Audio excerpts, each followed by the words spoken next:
Hai, Assalamualaikum warahmatullahi wabarakatuh dan selamat malam. Right, malam ni saya open untuk Q&A. Waalaikumsalam, Puan Nur Hidayah, Puan Aziza. Anak ada tangtai, umur 2 tahun baru perasan dan pasti. Okey, tangtai ni kan, saya explain sikit berkenaan tangtai sekejap. Macam mana nak buka ni?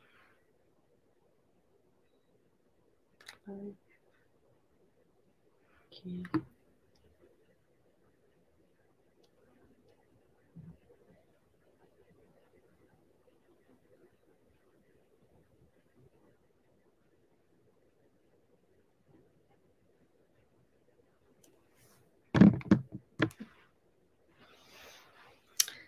Okey, tangtai. Okay, saya explain sikit tentang tangtai. Tangtai ni sebenarnya dia bukanlah concern besar tentang yang berkaitan anak yang lambat bercakap ataupun lambat bercakap lah, speech delay, language delay. Okay, so pada peringkat awal kalau masa baby, tangtai ni sebenarnya concern lebih besar kepada feeding, iaitu makan untuk dia mengisap. Kan. So kalau masa kecil, masa baby, biasanya kalau anak yang ada tangtai tapi tak ada isu dengan mengisap, maksudnya nak minum susu okey je, and then lepas tu 6 month, umur 6 bulan boleh makan, and then umur seterusnya setahun 2 tahun boleh makan. Maksudnya boleh makan dengan okey je, boleh gerakkan lidah untuk makan tu dengan okey. Tak ada isu pada sudut nak makan ataupun nak mengisap tadi ni. So bila selalunya kalau macam tu, doktor biasanya dia tak suggest untuk potong kat tangtai dekat bawah tu. Sebab pergerakan lidah semua okey walaupun ada tangtai. Maksudnya degree ataupun tahap keterukan tangtai tu tak teruk. So mobility lidah tu masih lagi ada. Okey. So concern awal yang itu. Concern awal adalah lebih kepada yang bahagian kita panggil sebagai nak menggerakkan lidah tadi tu. Kita tengok makan, kalau masalah makan, isu makan tu adakah dia tak boleh mengunyah, adakah kalau makan makanan berkumpul kat dalam mulut dia tak boleh nak gerakkan ke, adakah benda tu isu pada lidah ataupun kalau picky eater lain tau. Bukan sebab tangtai, kalau picky eater tu mungkin sebab yang berbeza, dia tak ada kaitan dengan tangtai pun untuk picky eater. Alright. So lebih kepada movement lidah tadi tu. So that's why sebenarnya tangtai ni dia bukan satu faktor yang boleh menyebabkan anak jadi lambat bercakap. Dia tidak termasuklah dalam list faktor tu tadi. Tapi ada kes juga yang macam concern seterusnya adalah kalau tangtai ni mungkin lebih kepada sebutan. Sebutan bunyi. Contohnya bunyi yang kena angkat lidah depan. Sebab tangtai dia melibatkan lidah depan tadi tu. Kan dia bawah lidah kita kan ada macam ugat tu kan, panggil frenulum tu. Okay, dia sebenarnya dekat situ. Jadi kesukaran untuk dia angkat lidah depan tu.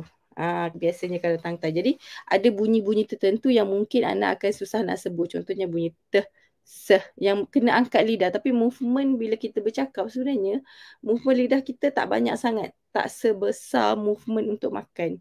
So that's why bila anak makan dengan okey, doktor takkan suggest untuk dia potong. Tapi kalau kata let's say parents nak potong dia sebab boleh je, sebab tu minor surgery je.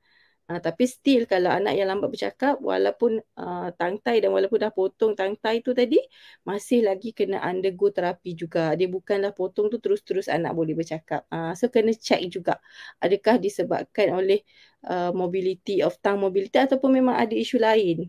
Kena check juga kalau lambat bercakap ni, dia tidak semestinya tangtai tadi tu. Right? Biasanya still kena follow terapi juga walaupun dah buat pembedahan tangtai. Alright.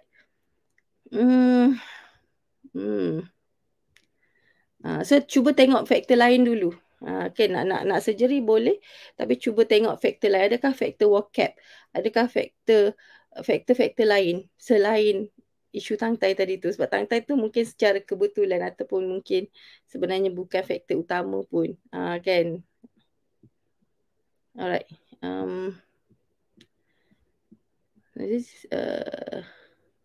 Pseudo autism. Okay, pseudo autism ni satu istilah, sebenarnya istilah agak baru lah yang dikeluarkan kan. Dulu-dulu zaman saya belajar tak ada tahu istilah pseudo autism ni. Sebab kebanyakan kalau yang jumpa autism tu memang autism betul lah, yang memang ada ciri-ciri klasik autism seperti yang macam Kalau yang ada macam flapping, macam yang hantu-hantu kepala, and then maksudnya jelas kelihatan dia punya ciri-ciri autism tu tadi. Okay, so pseudo autism ni adalah satu istilah baru, kalau istilah baru, kira baru-baru right, recently lah dikeluarkan. Dia merujuk kepada anak yang maksudnya dia delay dan dia menunjukkan ciri-ciri seperti autism disebabkan oleh kekurangan rangsangan.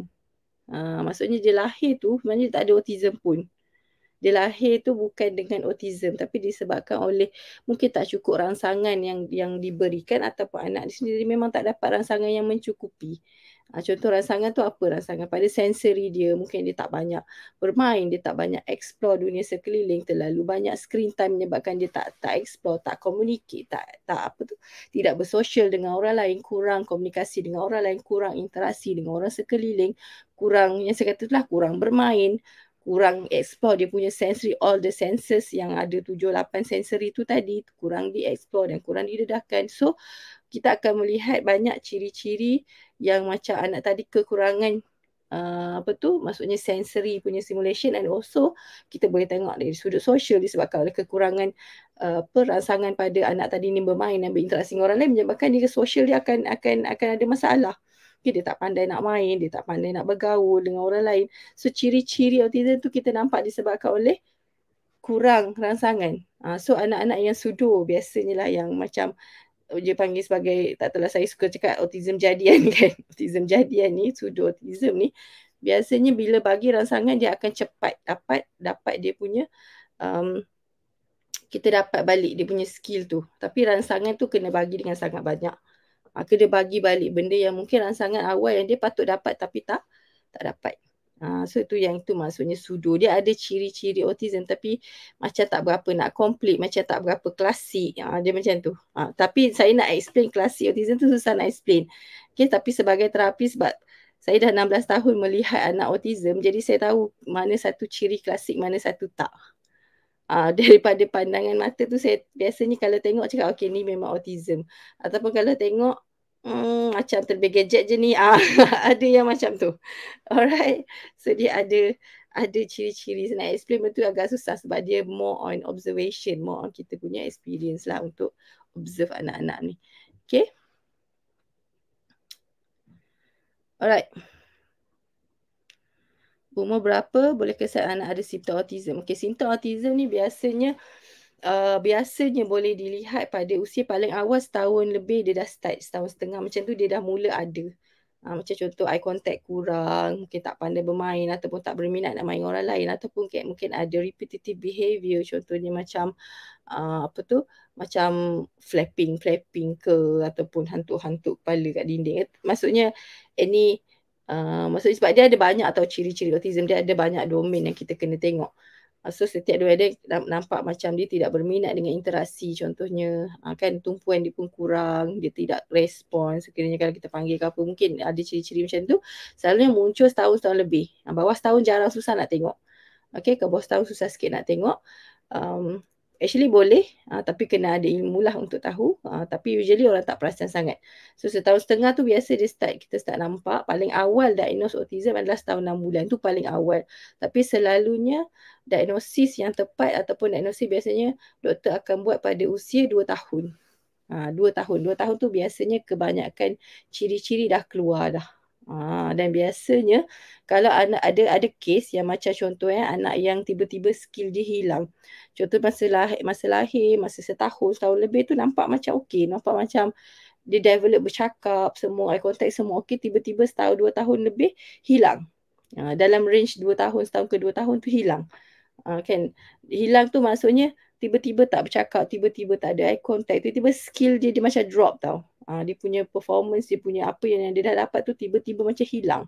So ini pun salah satu juga ciri-ciri, atau bukan ciri-ciri, dia salah satu traits ataupun salah satu perkara yang memang biasa terjadi pada anak-anak autism. Maksudnya dia tiba-tiba regress, tiba-tiba hilang skill. Antara kita panggil sebagai traits autism lah juga kalau macam tu. So tapi regression, tapi kena check lah. Okay, kena check. Biasanya benda tu berlaku dalam usia dekat 2 tahun ataupun 2 tahun lebih. Tapi biasanya lepas 4 tahun jarang dah yang ada tiba-tiba hilang skill autism ni, jarang, tak pernah dengar lagi lah setakat ni. Okay. Kalau anak 2 tahun sebut adulah, adakah kira 2 perkataan? Okey, macam ni. Macam mana kita nak menentukan apa yang anak sebut tu adalah satu perkataan ataupun 2 perkataan? Dia bergantung kepada maksud.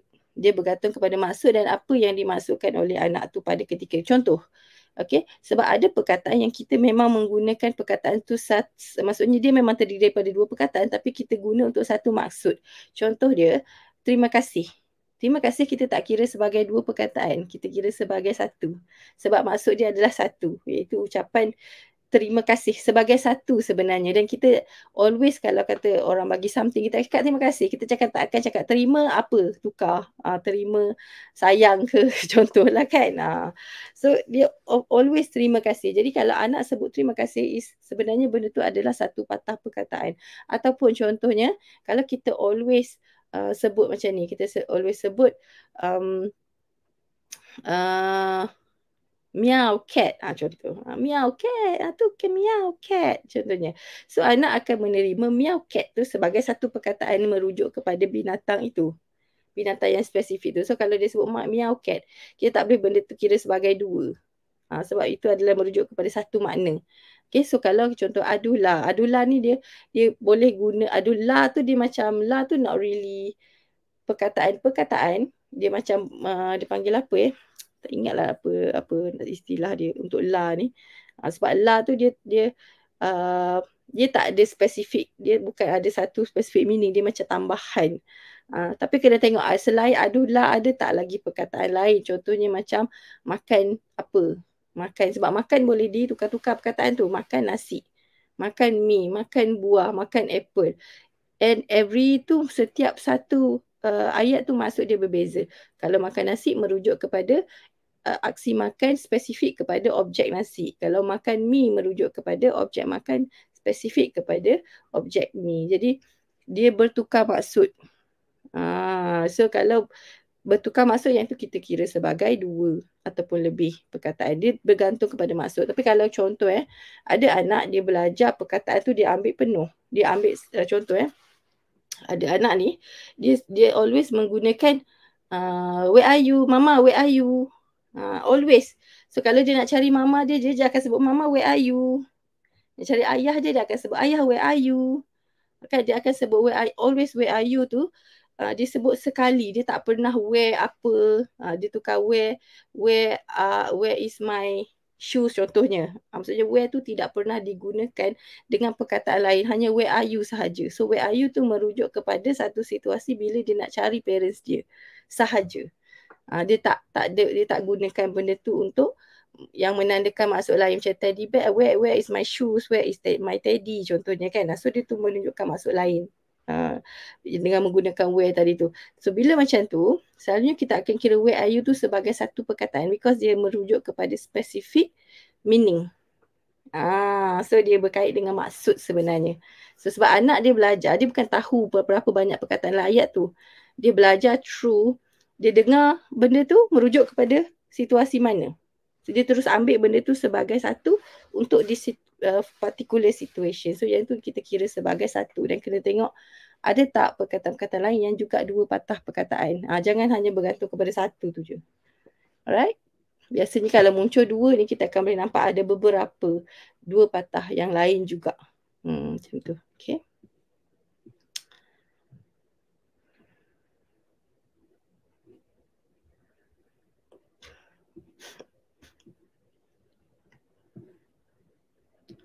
Okay. Anak suka ikut apa yang saya cakap nama ke. Contoh adik jom, dia ada ikut. Jom, adik jap, dia akan jap. Normal kalau usia dia dalam usia dia tengah nak bercakap setahun lebih, 2 tahun. Normal untuk anak tu ikut. Kalau perkataan tu perkataan baru ataupun perkataan yang baru kita guna dengan dia. Cuma apa yang kita nak tengok adalah ada tak dia gunakan juga perkataan tu secara spontan juga. Ada tak? Bukan hanya bukan hanya kita nak tengok yang ikut tu je, yang spontan ada tak? Kan kalau dia ikut je tapi tak pernah ada yang spontan, yang tu something wrong. Okay, itu something yang menunjukkan mungkin ada isu pada perkembangan vocab ataupun kefahaman vocab anak ni tadi. Okay, sebab kalau contoh anak boleh ikut kita cakap, is okay. Benda tu memang is a normal process anak belajar bercakap sebab dia pun tak tahu nak cakap apa. Dia selalunya just repeat balik apa yang kita cakap balik. Tapi selalunya bila kita selalu gunakan perkataan tu pada situasi specific situation, anak tadi dia akan pick up, oh situasi ni guna perkataan ni. So nanti dia akan guna secara spontan, sendiri guna. Bukan ikut kita cakap. So bila once dia sendiri guna, maksudnya dia dah faham perkataan tu. Tapi kalau let's say, dia semua benda dia ikut tapi tak ada langsung spontan.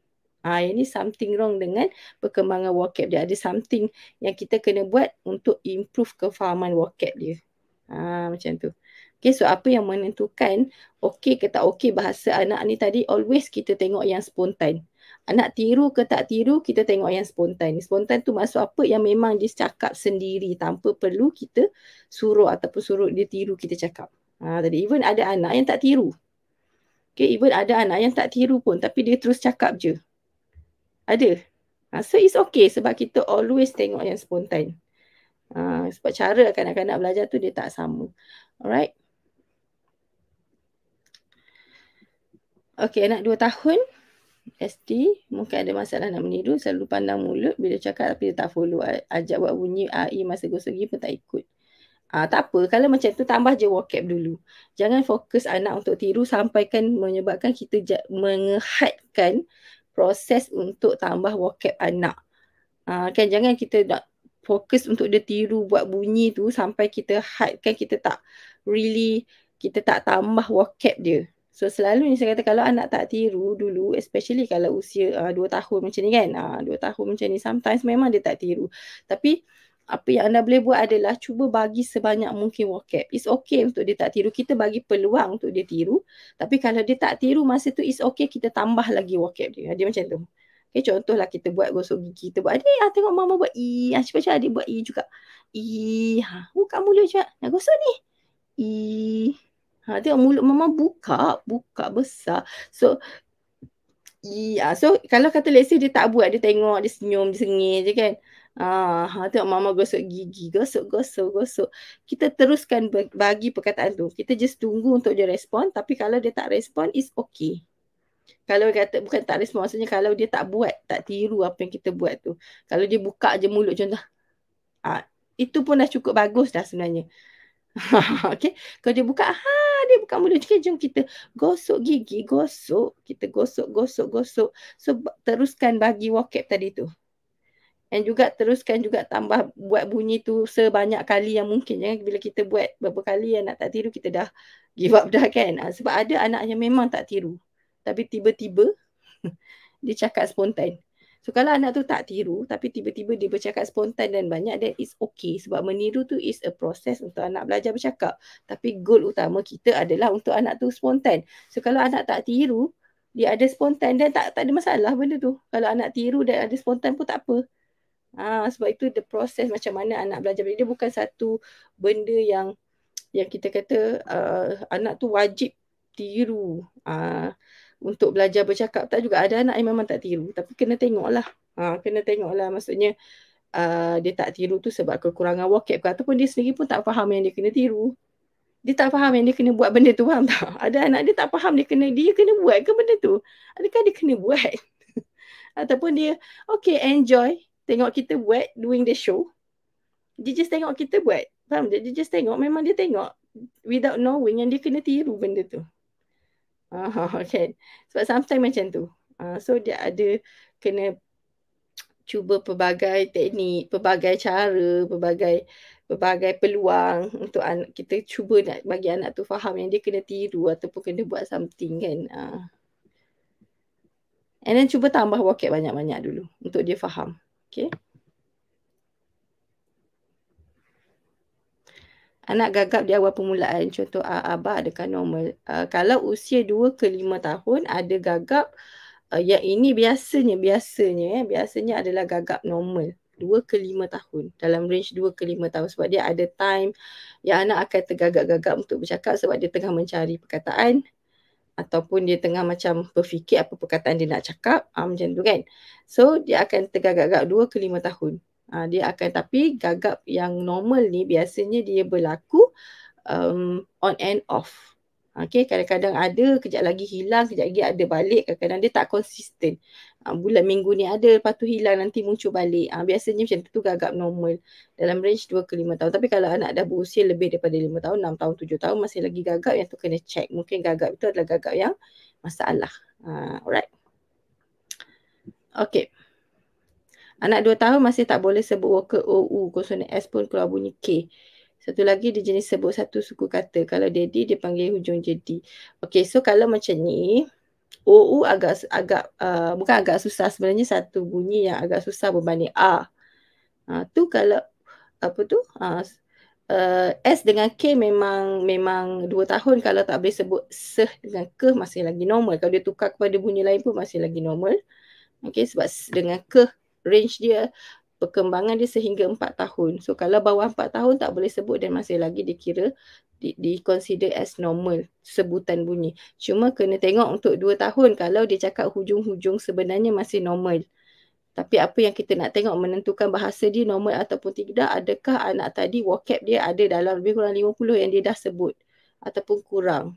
So kalau let's say kurang, kena tambah more vocab. Tambah more vocab tu apa? Tambah yang lebih banyak untuk dia faham dulu. Sebelum dia boleh sebut. Bukan ajar vocab tu, ajar bercakap ni bukan kita sebut satu perkataan, kita suruh anak tiru balik. Sebut satu perkataan, anak tiru balik. Dia bukan macam tu tau. Kita kena bagi, tunjuk dekat dia ni apa. Bukanlah apa, maksudnya kita tunjuk setiap kali benda tu berlaku, apa yang berlaku tu kita cakapkan pada dia, bagi dia faham. Perkataan tu maksud dia apa, merujuk kepada apa, bagi dia faham sebanyak mungkin. Because nak sebut bunyi, dia perlukan latihan. Ketepatan nak sebut bunyi U, I, A, O, S, K, D, C, semua tu memerlukan latihan. Kalau anak yang baru cakap 1-2 perkataan, definitely dia tak akan boleh buat semua bunyi lagi because dia tak tahu dia nak menggunakan organ dia dengan betul lagi. Dia kena practice more untuk jadi tepat. Dia macam kita menulis, kena praktis untuk tulisan jadi cantik. Dia kena praktis guna lidah, bibir, gigi, semua ni pergerakan dalam mulut ni untuk sebut setiap bunyi ke seh tu dengan betul. Sebab bunyi tu bukan senang nak sebut sebenarnya. Proses dia sangat susah. Kita dah reti bercakap, memanglah kita rasa senang sebab dah automatik. Untuk anak yang baru belajar cakap, dia macam budak baru nak kayuh basikal tadi ni. Kita yang dah reti kayuh basikal, memanglah kita rasa senang kayuh basikal bulat-bulat. Kalau anak yang baru nak belajar kayuh basikal, dia tak boleh tu nak kayuh, nak pijak tu pun tak tahu apa jadi. Macam mana basikal berjalan tu pun dia tak tahu macam mana. Sama dengan nak bercakap, dia pun tak tahu macam mana bunyi S tu keluar.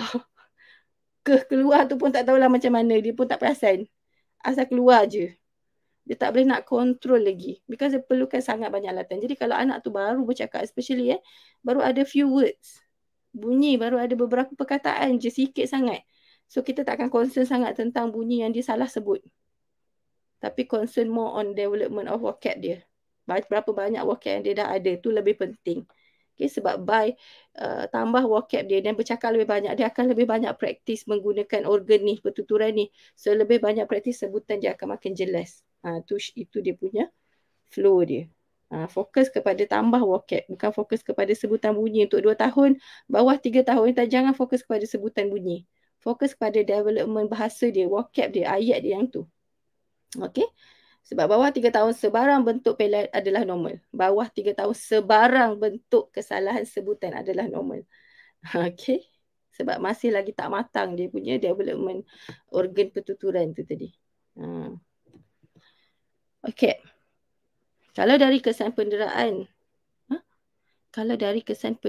dan dah operate kepala oleh ke speech terapi, kesan penderaan dah operate kepala, depends pada, boleh sebenarnya. Boleh. Cuba kena maksudnya boleh, sebab speech terapi ni bukan kita terus nak ajar anak tu terus sebut, bercakap, semua tu tak. Dia lebih kepada speech terapi ni, jangan seorang selalu pandang speech terapi ni adalah bila kita nak ajar terus sebut, belik-belik mulut, buat buka mulut. Bukan. Definitely bukan. Okay, memang dia ada macam tu, tapi dia sebenarnya kita ajar the way how, macam mana kita tunjukkan cara, macam mana anak ni nak menyampaikan mesej, macam mana dia nak berkomunikasi dengan orang lain. Itu dia. Kalau dia tak boleh bercakap, ada tak method lain untuk dia bagi tahu apa yang dia nak? Pakai gesture ke, pakai apa tu, any kind of method untuk dia boleh berfunction, untuk boleh dia interact, untuk dia boleh berkomunikasi, untuk menyampaikan kehendak dia, untuk menyampaikan maksud dia, untuk menyampaikan apa yang dia rasa kepada orang lain.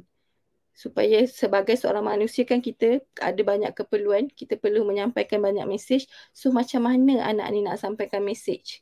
So bercakap tu salah satu cara, tapi kalau bercakap tak boleh, kita cari cara lain untuk dia menyampaikan mesej.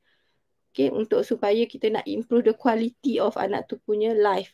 Kita nak improve dia punya functionality, dia boleh berfunction dalam kehidupan seharian, dia boleh functional. Tu fungsi terapi. Kan? So kalau speech therapy dia bukan hanya kita nak suruh sebut perkataan bukan. Tu salah satu. Bukan salah satu. Tu memang tak tahulah, tak pernah buat pun. Kita tengok macam mana dia nak interact. Macam mana dia nak bagi tahu kalau dia nak apa. Kalau tak boleh bagi tahu verbal, any kind of other method yang dia boleh pakai untuk bagi tahu yang dia nak something. Supaya orang lain boleh faham dia. Dan dia pun boleh sampaikan mesej dengan cara dia sendiri. Bercakap tu of course salah satu. Tapi kita bukan bercakap saja kan. Kita sampaikan mesej dalam banyak cara. Kita pakai gesture, kita pakai body language, kita pakai memek muka. Even sometimes kita pakai sign. Even sometimes kita pakai gambar. Pun boleh sampaikan mesej. So it's a method untuk communication. Okay. So boleh mana-mana anak yang ada isu tu, yes, you boleh jumpa speech therapist.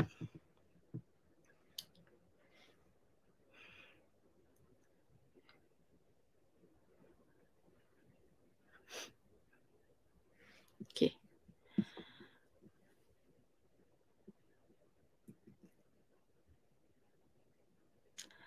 Anak 2 tahun masih tak boleh bercakap, nak je reti, tapi dia faham apa yang semua kita cakap, arahan ikut eye contact ada. Adakah ada budak yang tak bercakap langsung sampai besar? Ada. Tapi untuk 2 tahun untuk conclude tak bercakap sampai besar tu terlalu awal. Okay. Tu kalau masih 2 tahun lah. Kalau 2 tahun dah conclude tak boleh cakap sampai besar, mesti ni tampar sikit. Cubit sikit. Kecil sangat lagi anak tu untuk consider tu. Kalau dah lepas school age masih tak bercakap, yang tu yes. Contoh anak dah 7 tahun ke atas. 7 tahun, 8 tahun, 9 tahun masih totally non-verbal, tak bercakap langsung. Yang tu yes, yang tu kita boleh consider. Mungkin dia adalah memang non-verbal. Ada some issue yang menyebabkan dia jadi non-verbal. Tapi untuk 2 tahun yang dah boleh sebut satu perkataan, definitely dia boleh bercakap. Definitely. Jangan fikir yang dia tak ada cakap sampai besar dah. Definitely dia dah bercakap sekarang. It just ada, you have to do something untuk keluarkan lebih banyak. 2 tahun tu is the best time. 2 tahun adalah usia yang paling saya suka sangat bila parents start anak dia 2 tahun.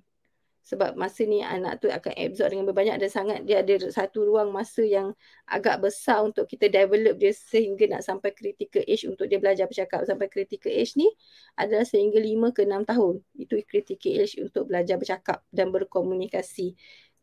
So kita ada masa untuk improve banyak dekat situ. Okay. So tapi kalau dah 6, 8, 9 tahun yang itu yes. Sebab lepas critical age untuk belajar bercakap dan berkomunikasi, bukan anak tu tak boleh belajar, tapi keupayaan dia untuk belajar tu dah start menurun. Sebab dia melibatkan perkembangan otak. Nak belajar bercakap, berkomunikasi, dia melibatkan perkembangan otak dan proses yang berlaku di otak. Right? So 2 tahun ni definitely kalau dah boleh bercakap satu perkataan, definitely dia boleh bercakap. Cuma sekarang ni kena tengok balik. Adakah kita memberi rangsangan bahasa yang banyak pada dia? Ada tak isu-isu lain yang anak tu ada selain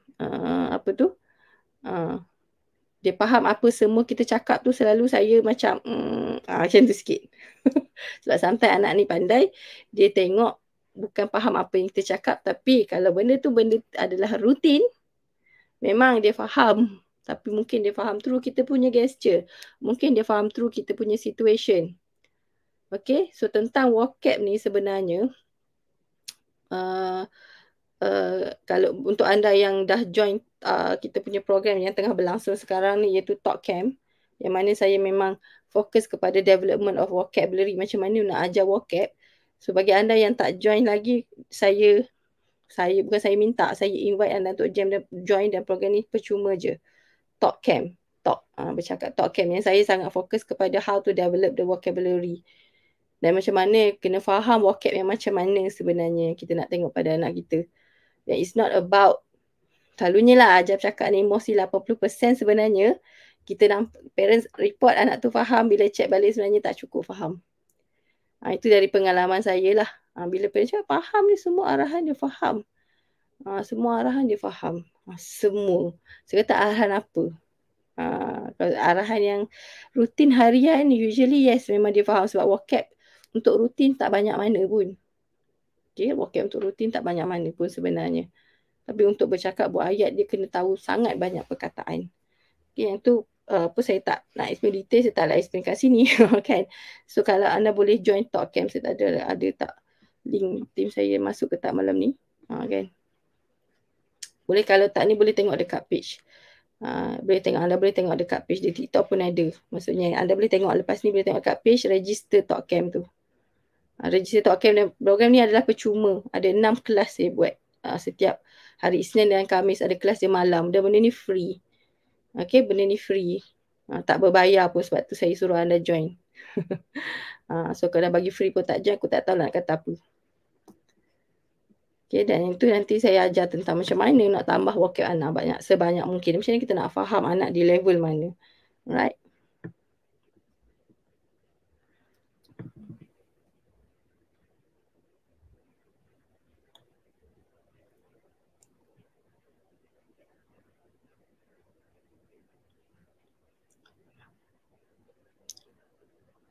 Mana boleh hilang dah. Sekejap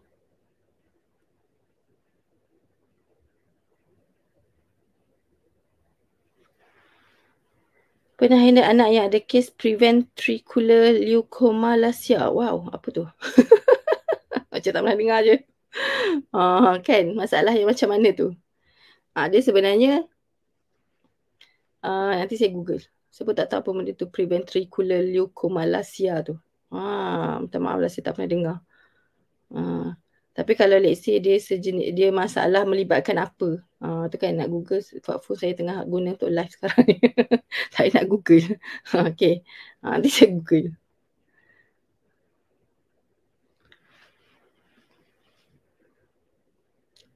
Tujuh bulan bagi respon ketawa bila nampak babak lucu Sri Kartun. Okay. Okay je. Tapi janganlah tengok ketawa tu saja. Tengok cara dia main. Main okey ke tak. Macam kalau kita main dengan dia boleh attempt tak main sama-sama. Kalau kita bagi arahan berbentuk gesture, contoh Mama nak, boleh tak dia bagi benda kat tangan kita. Kan, maksudnya in terms of interaction dengan kita tu boleh tak. Bukan hanya pada skrin je, gelak pada skrin je. Boleh tak dia gelak bila kita buat lawak dengan dia. Geletik-geletik dia, kita main buat lawak macam, alamak, hilang. Ni ada. Contohlah kan. Main-main buat lawak, dia gelak tak. So kena tengok interaction dengan kita. Because bila kita bercakap tentang komunikasi, interaksi, dia kena tengok the respon dengan manusia lain, bukan dengan skrin. So respon anak dengan skrin tidak melambangkan respon dia dengan manusia lain, because it's two different things. So kalau kata respon dia dengan kita pun okay, maksudnya kalau kita buat lawak apa dia pun gelak, dan dia respon dekat kita, then should be okay lah. Right? 2 tahun 3 bulan, anak masih bahasa alien, refer OT, bila teacher ajak main match puzzle, okay dia nak, tak cakap apa lagi. Pandai sebut ayah je. Dia boleh sebutlah tu kalau boleh sebut ayah. Okay. Sebab kalau refer OT, biasanya kalau anak tu mungkin ada masalah pada tumpuan, pada sensori selalunya. Sebab tu dia refer ke OT. Kalau tak ada masalah sensori, tak ada masalah tumpuan, ataupun jaranglah orang refer ke OT. Kan kalau bahasa alien saja, selalunya dia ada masalah-masalah tumpuan tadi ni. Ataupun masalah pada sensori, dan that's why dia refer di OT. Kalau tak ada itu, mungkin takkan dia refer ke OT. Kalau dia refer juga, kalau self-refer tu takut salah refer pula. Kalau di refer oleh doktor mungkin betul lah. Kan, dan kena check yang itu. Dan sometimes development bahasa ni dia melibatkan juga benda-benda tu. Maksudnya tumpuan anak, isu-isu tumpuan lah. Sensori ni dia akan efek tumpuan. Okay, masalah pada sensori, dia akan efek tumpuan. So, bila efek tumpuan, dia akan efek kepada kebolehan anak tu untuk pick up apa yang dia belajar. Sebab tak fokus, macam mana nak pick up. Dia macam tu, dia macam, maksudnya dia perkembangan berantai lah. Macam tu kan. So, Selalu kalau bahasa alien semua ni kena tengok in terms of ada banyak ada first kali kita akan tengok skill komunikasi, ada tak communication skill. Kalau dia tak pakai perkataan tapi boleh tak dia respon, boleh tak dia meminta menggunakan gesture. So kalau kata skill komunikasi ada, dan baru kita tengok dia punya vocab. Adakah vocab dia mencukupi ataupun dia ada kekurangan vocab. Contoh dia. So kalau kata anak tadi ni masalah komunikasi asas tadi two-way communication pun ada masalah.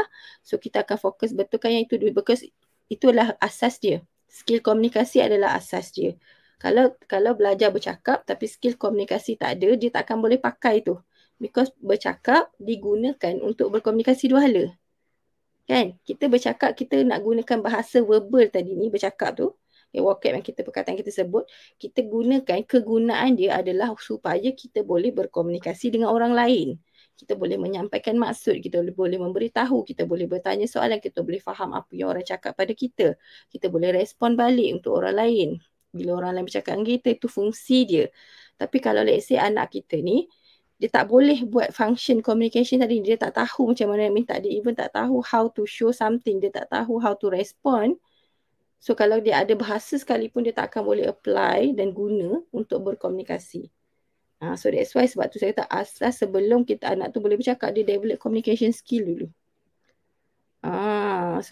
So maksudnya communication skill tu okey ke tak? So kalau kata let's say anak tadi ni communication skill tak ada dan dia berbahasa alien seorang-seorang, so definitely sebenarnya it's a communication skill issue. So bila, that's why kenapa anak tadi tak boleh nak pick up language dengan baik, because dia pun tak tahu kenapa dia nak pick up benda tu, dia pun tak tahu apa kegunaan bahasa tu tadi. So that's why dia pun macam tak perlu, benda tu mungkin tak perlu, ataupun bagi dia kenapa dia nak kena ingat benda tu, because dia pun tak tahu apa kegunaan apa perkataan tu, dia tak tahu nak digunakan untuk apa, tujuan apa, because the skill asas tadi tak ada. Jadi banyak benda kena check dekat situ lah. Kan communication skill dia. So berbahasa alien tu, adakah dia berbahasa alien untuk berkomunikasi, ataupun dia bahasa alien tu hanya sekadar untuk diri dia sendiri. So kalau bahasa alien tu untuk diri dia sendiri, mungkin masalah dia pada two-way communication.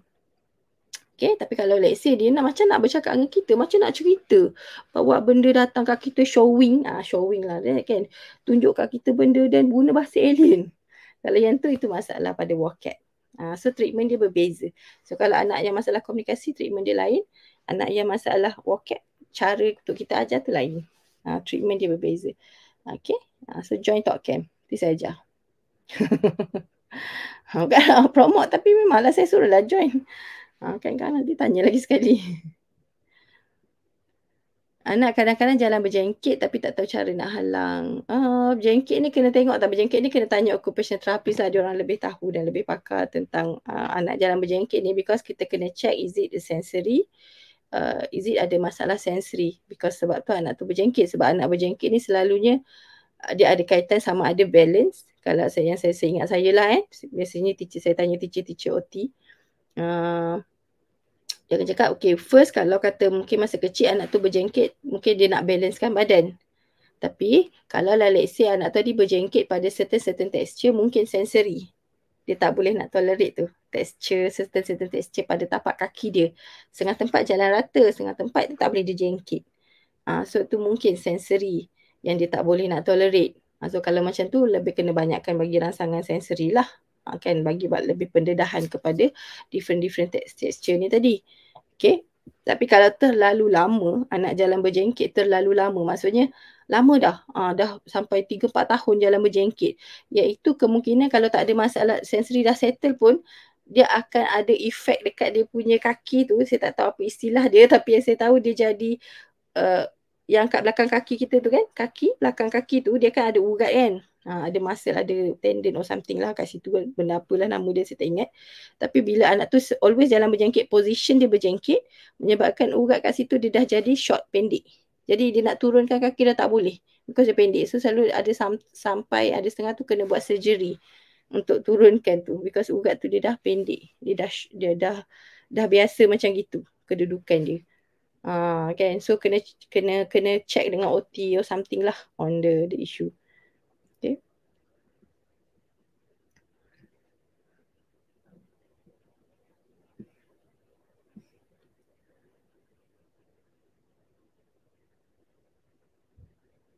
Macam mana nak kurangkan anak masukkan sesuatu objek dalam mulut?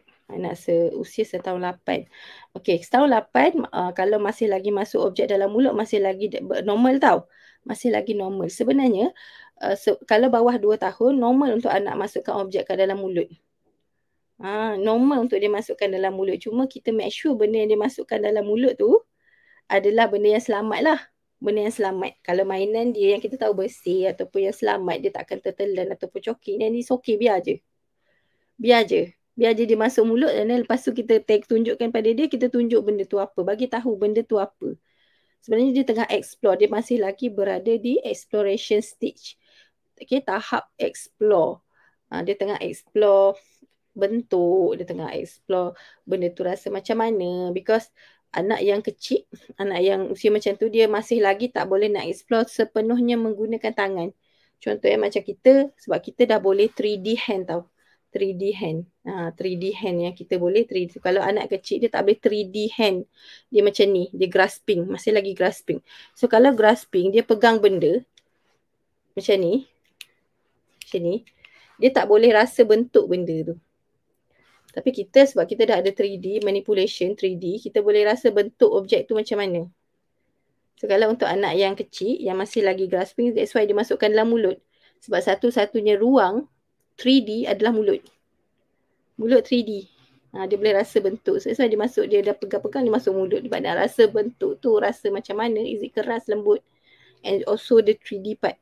Okay, so that's why kenapa anak mouthing sebenarnya. Because the exploration stage. So jangan halang sangat. Jangan halang sangat. Tapi kalau dah berlangsung lebih daripada usia 2 tahun, yang itu yes. Kena check something on dia punya sensory ataupun level of exploration ni adakah masih lagi tak habis lagi. Dia macam tu. So kalau kata anak masuk mulut, masih lagi masuk mulut. Tapi dah ada vocab setahun 8 bulan sepatutnya dah ada perkataan tau yang dia dah boleh sebut. Okay, ada few, mungkin 20 perkataan ke. Kalau dah ada, then should be okay. Should be okay. Okay, so masa ni tak perlu nak halang sangat, tapi make sure benda yang dimasukkan dalam mulut tu selamat and explain benda yang dia dimasukkan dalam mulut tu, tunjuk dekat dia, bagi tahu benda tu apa untuk tambah dia punya knowledge. So once dia dah ada cukup knowledge, dia akan stop masuk mulut. Sebenarnya.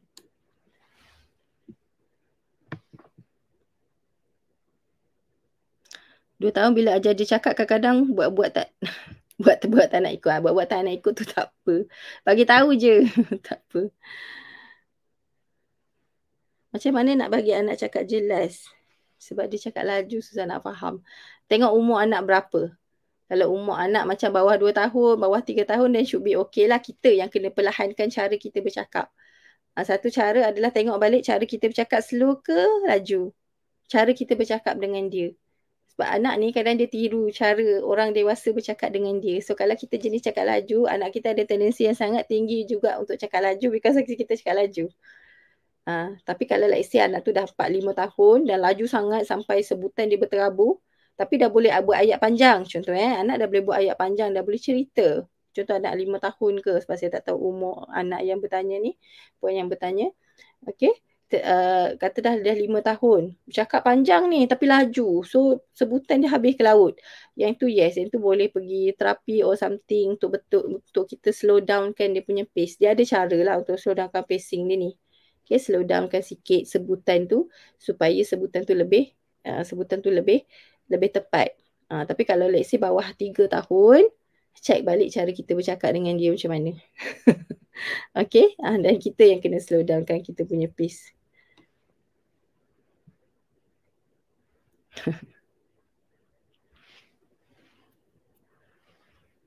Okay. Macam mana nak check anak SD, kena bawa hospital juga atau ke terapi center. Dia ada beberapa cara untuk kita check anak ada delay ataupun tidak. Yang pertama adalah pergi KK. Biasa kan kita pergi KK kan, nurse dekat klinik kesihatan kan dia check kan, ada M-chart semua tu kan. So dia check anak dah boleh buat apa, dah boleh sebut apa. Biasanya dekat situ kalau kata dia nampak something wrong, dia akan terus refer pergi hospital. Cuma sekarang kalau dekat hospital waiting list dia memang sangat panjang lah. Kalau dekat KL ni saya rasa Kelang Valley lah almost setahun lebih kurang. Okay, waiting list untuk jumpa terapis di hospital. Setahun, tunggulah setahun. Kalau terlepas tunggu next year lagi satu. Betul, memang itu yang berlaku. Okay, memang setahun waiting list dia. And the other option adalah pergi center. Kalau pergi center, dia tak perlukan referral letter. Maksudnya surat rujukan daripada doktor di klinik tadi tak perlu. Boleh terus pergi buat appointment. Kalau ada kosong, ada terapis kat situ, terus pergi je. Tapi kena check lah mana center yang ada terapis tadi tu. Speech terapis tadi tu. Dan biasanya terus boleh check je. Okay, ataupun hospital swasta lah. Kalau hospital swasta mungkin boleh direct juga kat dia orang. Tak perlukan surat refer daripada KK klinik kesihatan ataupun daripada mana-mana referral mungkin tak perlulah, boleh terus direct pergi je saya rasa. Okay.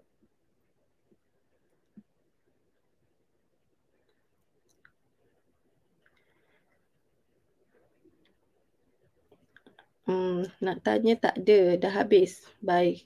Tanya. Tak ada, dah habis. Bye mama, bye Lori. Bye mama. Dua-dua perkataan je macam kucing dia akan panggil miau, burung cip cip. Yes, kalau tak ada dah habis, bye mama, bye bye Lori, yang itu yes, itu dua perkataan. Because dia memberi maksud yang berbeza. Kan dia spesifik, dia lebih spesifik. Kalau bye bye, okay, maksudnya selamat tinggal bye bye. Tapi bye bye Lori, maksudnya bye bye tu spesifik pada Lori. Maksud dia dah berubah. Dia lebih spesifik. Yes, tu dikira sebagai dua perkataan. Okay. Kucing dia panggil miau, burung panggil cip-cip. Yes, itu boleh dikira sebagai vocab. Boleh dikira sebagai vocab. Betul ke orang kata kebanyakan anak sulung selalu masalah speech delay? Tak tahulah siapa yang kata. Siapa tu kebanyakan yang kata tu siapa? Sepatutnya tak. Selagi mana ada orang bercakap dengan dia, sepatutnya tak delay. Sebab mostly yang saya jumpa kan, bukan anak sulung tau, anak bongsu. Ramai sebenarnya yang ada beberapa orang anak, 2-3 orang anak yang kecil tu yang delay. So dia tidak cuma dia macam ni je yang saya perasan in terms of development untuk anak 1, anak 2 ni tahu. Untuk delay tu anak sulung dia tak adalah nak kita kata kalau anak sulung ni lebih ramai lebih delay, tak juga. As long kita sebagai parent kita bercakap dengan dia, always bercakap, dan anak tadi pun tak ada isu-isu tertentu lah. Kalau kata memang sulung dan ada some issue, mungkinlah delay disebabkan isu tu. Okay, and then kalau ada anak tu anak sulung dan kita pun tak ada bercakap sangat dengan dia, mungkin sebab kurang rangsangan. Tapi kalau let's say anak tu sulung dan tak ada isu, maksudnya lahir dengan normal, tak ada masalah, okay, dan kita always bercakap dengan dia, sepatutnya tak ada. Sepatutnya okay je. Kan, sepatutnya okay, tak ada masalah. Cuma beza dia adalah, yang saya perasan adalah kalau anak 1, anak 2, anak 3, bila dia dah ada adik-beradik kan, anak yang ketiga dia dah ada adik-beradik, dia lebih yang pertama dia lebih independent. Dia macam dia tak bergantung sangat dengan mak dengan ayah tadi sebab dia ada adik-beradik lain. Yang tu dia nampak lebih independent, dia boleh main dengan ni, and then dia dah pandai menyakat. Yang tu awal sikit develop. Macam sakat-sakat orang, tak nak bagilah apa contohnya kan. Yang tu dia develop awal sebab dia ada abang, adik, kakak tadi ni nak main dengan dia benda-benda macam tu. Sebab kita sebagai parent selalunya kita buat macam tu. Selalunya kita lebihkan anak tu nak apa kita bagi. Kan? Kita bagi dan dia adalah fokus utama semua tu. Tapi kalau dengan adik-beradik lain, dia berebut lah. Kadang kena sakat lah. Tapi dia akan develop more dekat situ. Tapi in terms of development language tu, sepatutnya dia follow within the range. Dalam range perkembangan. Sebab range perkembangan dia besar. Okay, ada anak yang mungkin dah boleh buat sampai 3-4 patah. Ada anak mungkin 2 tahun 2 patah baru. Tapi ada anak yang 2 tahun dah 3 patah, 4 patah.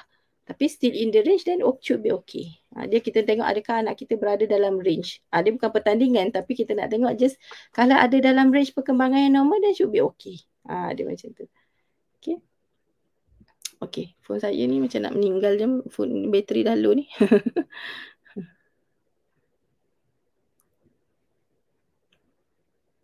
Anak pernah collapse umur 3 bulan, sekarang 3 tahun, belum sebut satu perkataan pun. Aku kata okay.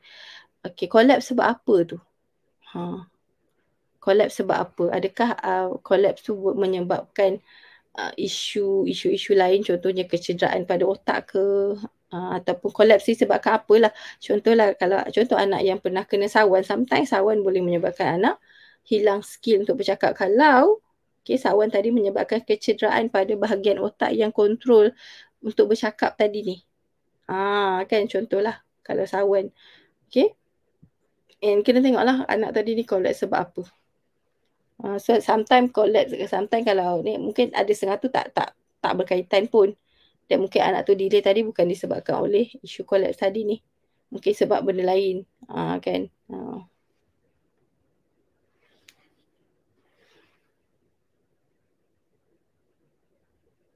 18 bulan spontan cakap 3 ayat, 2 ayat dengan jelas. Tunggu juga kot dia cakap ayat semua tapi tak ada not. Tak ada. Apa tu? Anak 18 bulan spontan cakap 3 ayat, 2 ayat dengan jelas. Tunggu juga kot dia ada bercakap ayat sama tapi tak ada. Ayat sama apa? Maaf tak faham soalan tu. Tapi kalau setahun 8 dah boleh cakap ayat tu definitely normal lah. Okay. Tak tahu perkembangan anak umur 2 tahun 10 bulan. 2 tahun 10 bulan. 2 tahun 10 bulan dah almost 3 tahun ya. Kalau almost 3 tahun ni, biasanya dah boleh buat ayat at least 3 patah perkataan. Mama nak kak, mama nak makan, mama nak susu mama tu cat. Nah, mama cat tidur contohlah kan. Apa-apa kat combination 3 perkataan yang ada maksud. Okay, tu minimum lah. 3 tu minimum. Kalau lebih lagi bagus. Okay, 3 ke 4 perkataan. Okay, kucing tu makan nasi contoh dia. Kucing tu naik panjat apa contohlah kan. Ayat tu kan. So itu adalah ayat 3 ataupun lebih. Tu dari segi bercakap lah. Kalau dari segi arahan, definitely kebanyakan arahan panjang dia dah boleh faham. Kalau kita kata like, adik pergi dapur ambil cawan tu, adik pergi dapur ambil cawan. Contoh dia kan dua langkah tu dia dah boleh follow. Pergi bilik ambil pampers ke, macam tu. Kan ambil apa tu? Ambil baju tu letak kat dalam mesin basuh ke, contohlah. Kan, so dia dah boleh faham arahan-arahan bersifat 2 langkah tadi ni. Tu basically secara umum dari segi perkembangan bahasa lah. Okay. Perkembangan lain motor semua tu saya tak explain lah kat sini. Alright.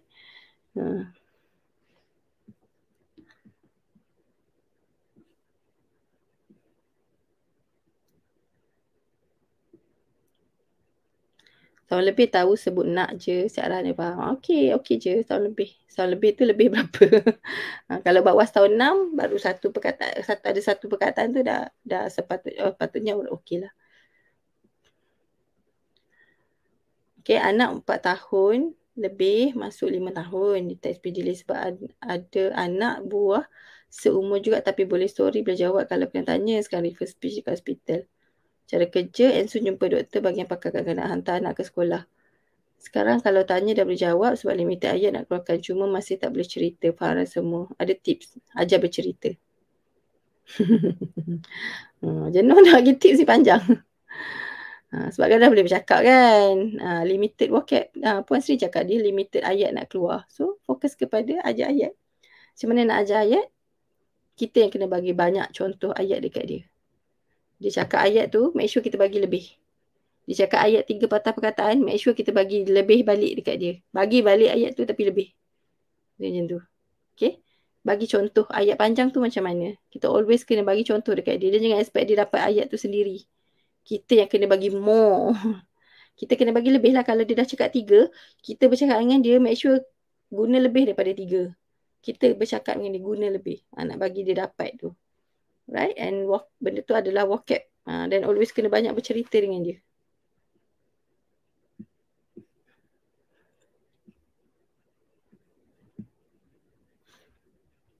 Anak bulan lepas appointment 2 tahun belum tahu sebut 2 patah dan suruh datang appointment hujung bulan ni untuk refer doktor pakar speech delay. Mungkin tak, memang tak boleh bagi masa lagi ke? Baru dengar vocab tapi jarang sangat. Selalu dengar kakak. Lepas tu tadi vocab baru sebut baby. Bila nampak gambar baby. Okay, 2 tahun at least 50 perkataan. Okay, kalau 2 tahun at least 50 perkataan yang dia dah sebut secara spontan. So, kalau terlalu sikit, sebenarnya delay. Kalau 2 tahun, better jangan tunggu. Sebab macam saya kata tadi, anak tu ada tempoh masa yang panjang. Mungkin sebenarnya dia perlukan sedikit boost up je untuk dia dapat vocab dengan banyak. Mungkin tak perlu treatment yang terlalu intensif sangat pun. Sebab sometimes dia just mungkin the way kita bagi rangsangan tu tukar sikit, anak tu dah dapat banyak. Betul. Memang saya tengok macam ada setengah kes memang saya tukar cara parents bercakap dengan anak je sikit je. The way cara kita bagi rangsangan, cara kita bercakap dengan anak tukar sikit je. Anak tu dah tiba-tiba dia akan improve dengan sangat banyak. Sometimes itu je. Then start awal better. 2 tahun is the best age lah untuk start. Kalau kecil sangat sama susah anak tu nak follow. Tapi 2 tahun biasanya anak dah start faham orang bercakap dengan dia semua kan. So should be okay. Kalau ada peluang tu pergi je lah. Kalau tak nak tunggu tu pergi swasta. Kan pergi center swasta boleh je mana-mana. Okay, just at least rule out ada tak isu-isu yang berkaitan anak dia jadi like lambat develop vocab dia tadi ni. Kalau tak ada, memang kena bagi rangsangan bahasa je dan belajar cara teknik yang betul untuk bagi bahasa, the right way untuk bagi bahasa tu. Then lepas tu dia akan develop dengan sepatutnya develop dengan cepat.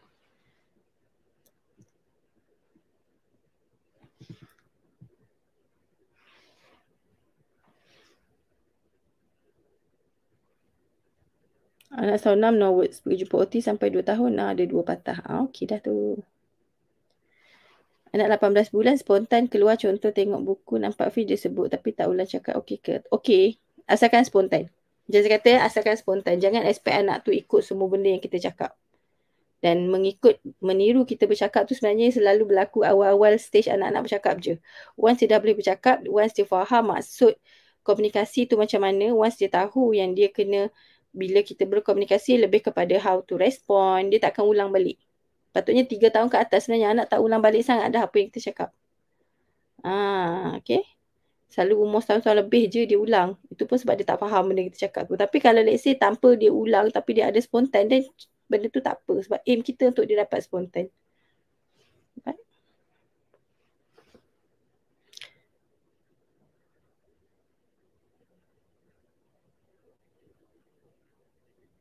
Anak 3 tahun tak pandai sebut ngef. Normal je. Masih lagi dalam range normal. Okay. Dengan f tu 4 tahun ke atas. 4 tahun lah. Nak rujuk ST pun boleh tapi dia tak adalah susah sangat pun nak ajar. Boleh je lah kau nak rujuk speech ST. Tapi tunggu lepas 4 tahun. Sebab kalau kecil sangat nak ajar sebenarnya susah. Anak tak boleh nak follow.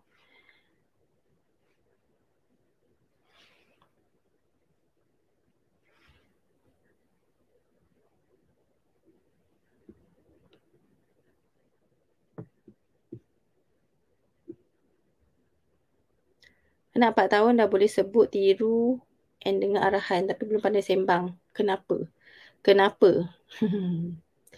Okay, 2 skill kena tengok. Pertama communication skill, kedua language skill. Kenapa anak tu tak boleh berkomunikasi dua hala? Kenapa tak boleh bersembang? Yang pertama sekali adalah komunikasi skill komunikasi tu apa? Panjang pula aku nak cerita kan. Ada 10 skill komunikasi sebenarnya. 10 kemahiran komunikasi yang kita nak anak kita boleh buat. Iaitu yang pertama meminta requesting, apa tu maksudnya memberitahu sesuatu, ataupun dia nak mendapatkan info, ataupun dia nak menyatakan apa tu perasaan ke contohnya kan.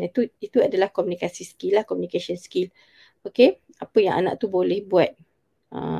And then yang kedua adalah perkembangan bahasa. Perkembangan bahasa ni sebab nak bersembang perlukan banyak vocab. Okay, nak bersembang perlukan banyak vocab. Kalau vocab sikit macam mana nak sembang? Paling-paling boleh label je lah.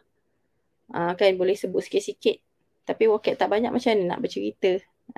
So sometimes kenapa anak tadi ni tak reti nak bersembang disebabkan vocab tadi kurang. Language tu kurang. So kena tengok which area sebenarnya anak tu ada masalah. Adakah really communication skill ataupun sebenarnya dia ada communication skill tapi vocab tak cukup. So kita kena polish on dia punya vocab lah. Dia macam tu. Okay, so communication skill tu panjang. Kelas dia panjang, cerita dia panjang. Saya pernah buat kelas sebelum ni, saya tak ingat bila. Tentang the communication ni kan. Tengoklah nanti kalau saya rajin.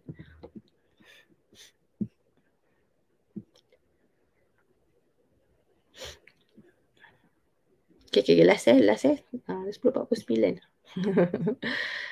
Ni bentar-bentar. Esok cuti kan, patutlah. Tengah malam ni baru ramai.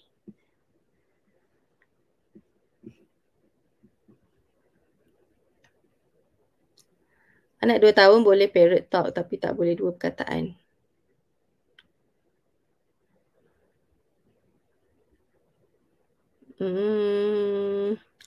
Parrot talk tu maksudnya dia tiru semua ke ataupun dia dah ada spontan?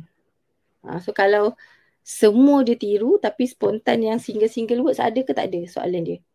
Okay, yang single word ada tak spontan? Banyak tak? Yang dia dah spontan cakap yang single words. So kalau banyak yang spontan single words, baru kita boleh masuk kepada nak ajar kepada dua perkataan. Tapi kalau anak tadi tu pun yang single pun dia tiru, yang ayat pun dia just tiru je tapi tak spontan. So maksud dia kat sini sebenarnya kita kena fokus untuk dia dapatkan single words yang spontan dulu. Nanti baru dia akan boleh buat ayat. Dia macam tu. Okay. So tapi kalau anak tadi ni single words dah banyak spontan, cuma yang dua patah je tak ada. Yang ini just kena banyak bagi contoh je. Contohnya satu teknik yang kita boleh pakai adalah apa yang anak sebut, kita tambah satu perkataan ekstra pada apa yang anak dah sebut. Kalau anak sebut cat, kita tiru balik apa yang anak sebut dan tambah satu perkataan ekstra. Contoh anak sebut cat. Cat. Cat tidur. Tambah ekstra sikit. Bagi contoh banyak sikit. Tapi itu kalau anak tu dah sebut lah. Kan kalau anak tadi yang single word pun tak ada spontan lagi, maksudnya yang ini sebenarnya anak tu boleh tiru tapi sebenarnya dia mungkin kefahaman masih lagi tak mencukupi. That's why dia tak spontan.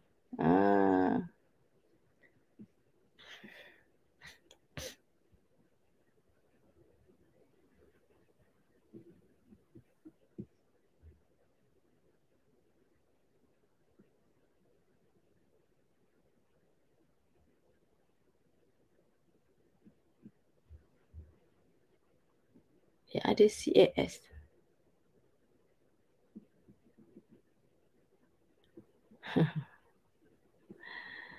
Anak autism. Okay, sekejap.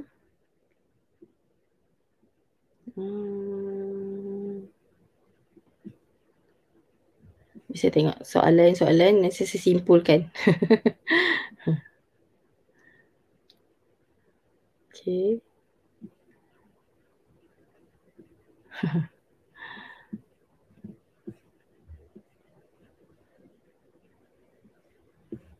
Alright.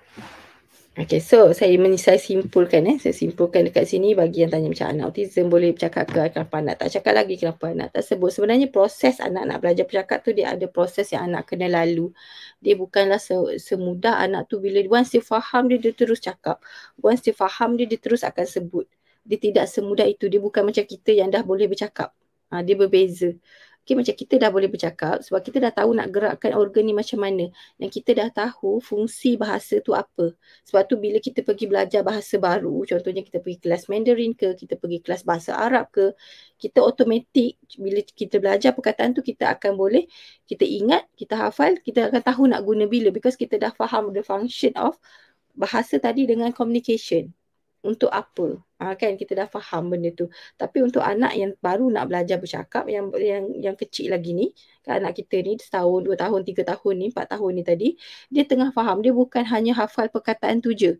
Dia tengah memahami apa yang berlaku, dia tengah memahami apa yang dia kena buat untuk membolehkan orang respon dekat dia. Kalau dia cakap macam ni, orang respon apa. Kalau dia buat benda ni, orang respon apa.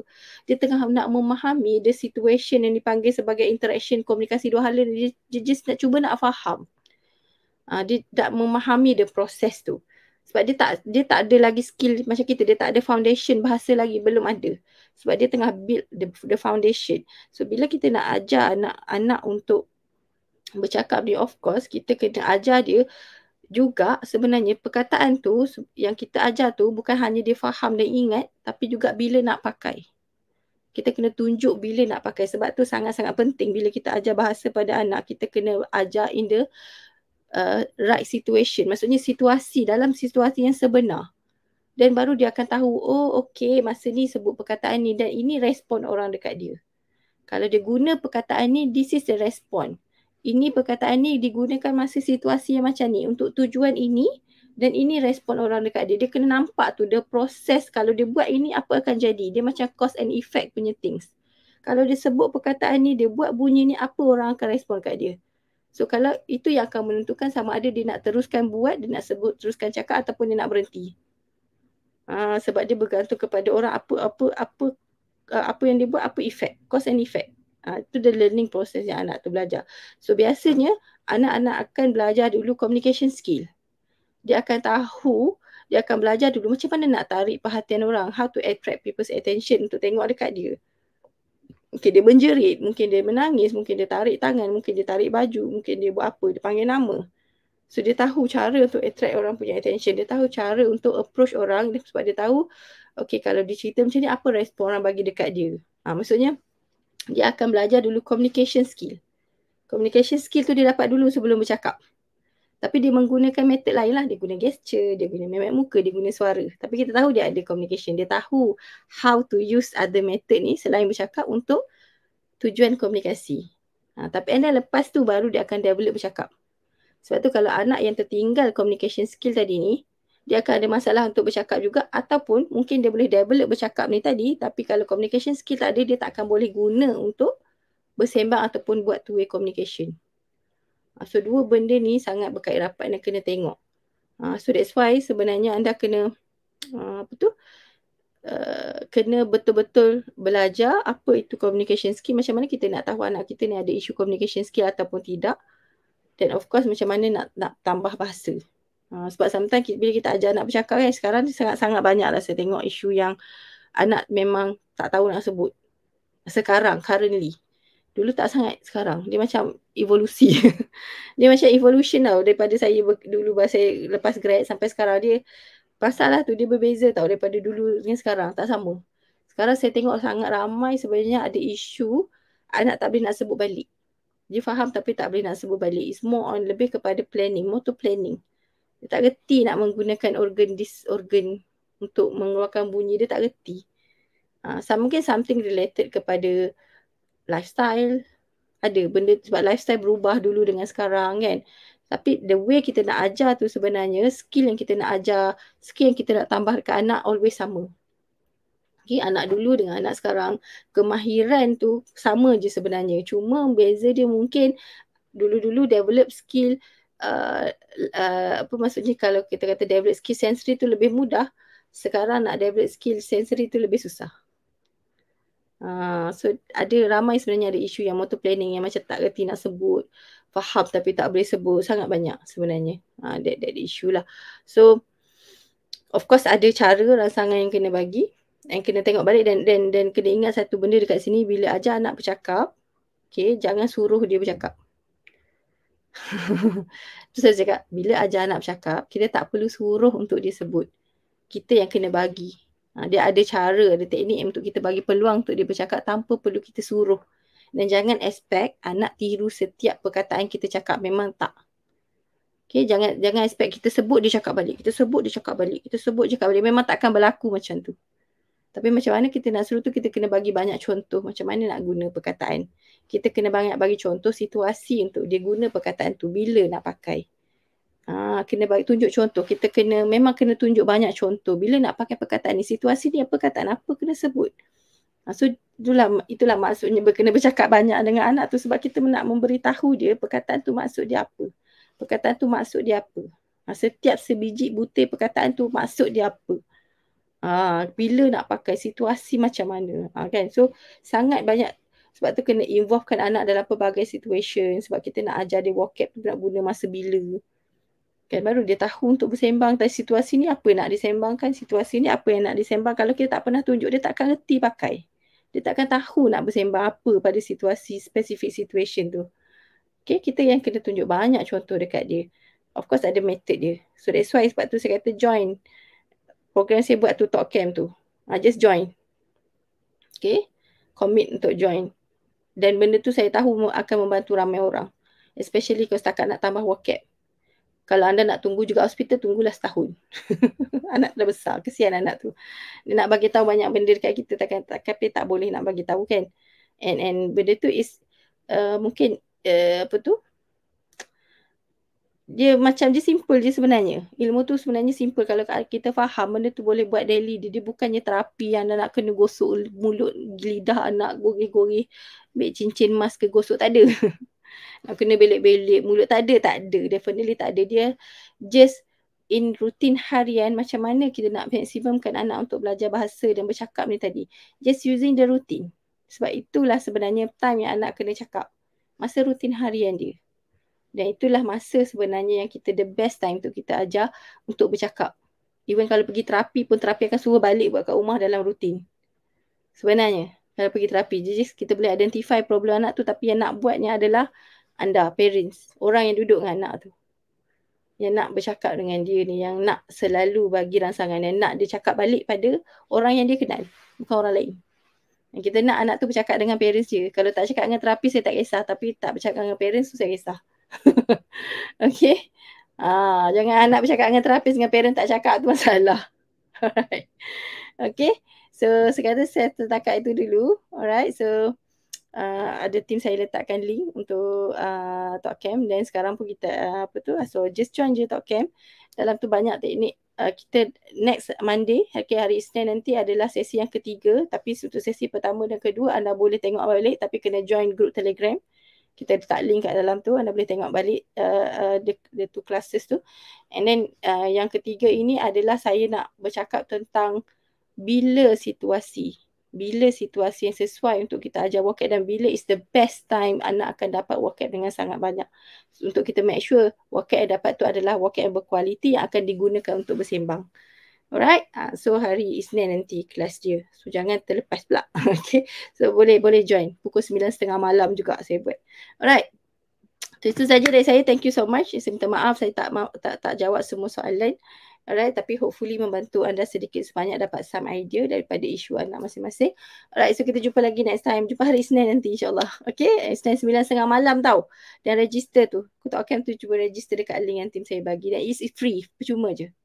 Okay, benda tu percuma je. Just untuk hujung tahun. Something yang saya nak bagi. Okay, alright, itu saja. Assalamualaikum dan selamat malam. Bye-bye.